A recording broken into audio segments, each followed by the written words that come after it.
Hej och välkommen till en ny video här på kanalen. Jag la ut på min Facebook och Instagram och här på YouTube att min nästa video skulle bli en frågestund. Och jag har fått in ett gäng olika frågor, så jag tänker att vi kör igång direkt. Fotograf Lea Rebecca frågar: hur kommer det sig att du började med nyfödd fotografering?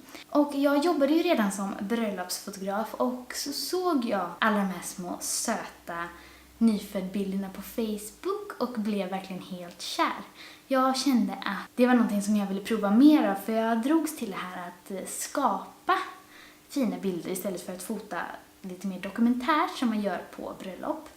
Så jag testade och blev helt kär, och på den vägen är det. När är det bäst att fota gravidbilder? Och svaret på det tycker jag är att det är väldigt individuellt. När man fotar gravidfotografering hos mig så ingår det lån av klänningar till fotograferingen.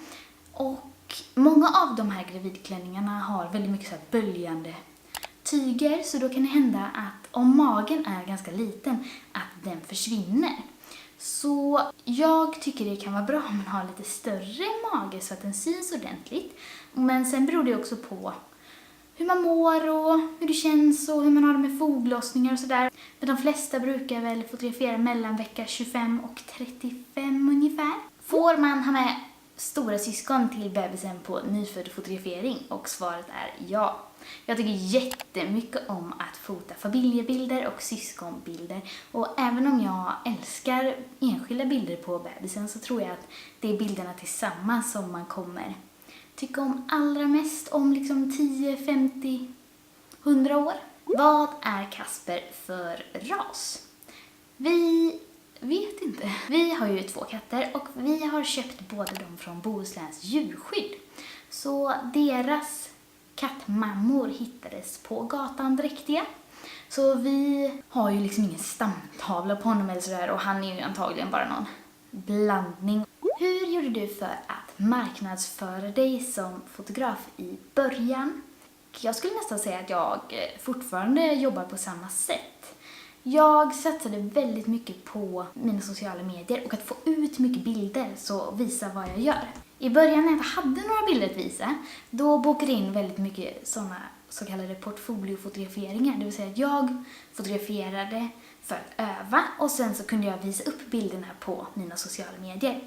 Sedan så har jag fortsatt att vara aktiv, och eftersom jag nu fotar väldigt mycket varje vecka så lägger jag upp bilder hela tiden. Sen så har jag lagt ner otroligt mycket tid på SEO på min hemsida. Det vill säga optimerat hemsidan för att Google ska tycka om den och ranka den så högt som möjligt, så att så många som möjligt som söker en gravid eller nyfödd fotograf i Göteborg hittar till min sida. Jag försöker även att hålla min hemsida väldigt levande och uppdatera den ofta. Jag tror det är lätt när man får mycket att göra att man bara struntar i den, för man har redan kunder. Men jag har fortsatt under alla år att jobba väldigt mycket med den. Ju fler nöjda kunder man får, desto fler kunder får man också, eftersom många rekommenderar vidare och berättar för sina kompisar som kanske också ska ha barn.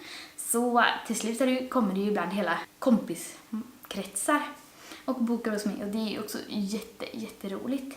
Var köper du dina gravidklänningar och nyfödd rekvisita? Det här, mina vänner, är en fråga som jag får kanske inte varje, men kanske varannan dag. Jag får kommentarer och mejl och privata meddelanden, och det svämmar in från alla håll. Och jag förstår att man är nyfiken, speciellt om man inte hittar själv.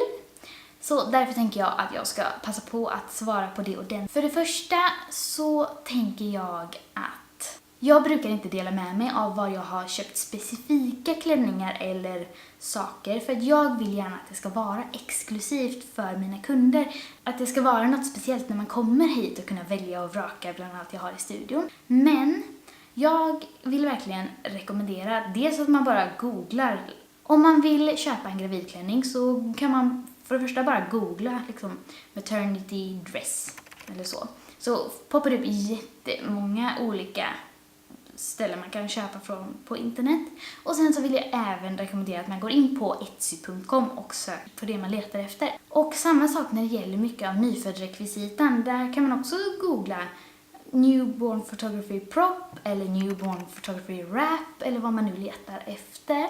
Och samma där, på Etsy finns det mängder man kan köpa från. Så search and you will find, men jag rekommenderar verkligen Etsy och att man inte ska vara så rädd att beställa från internet och utomlands. Alltså, jag har ju en hel studio full med grejer och de allra flesta sakerna kommer fram och är fina och ser ut som på bild.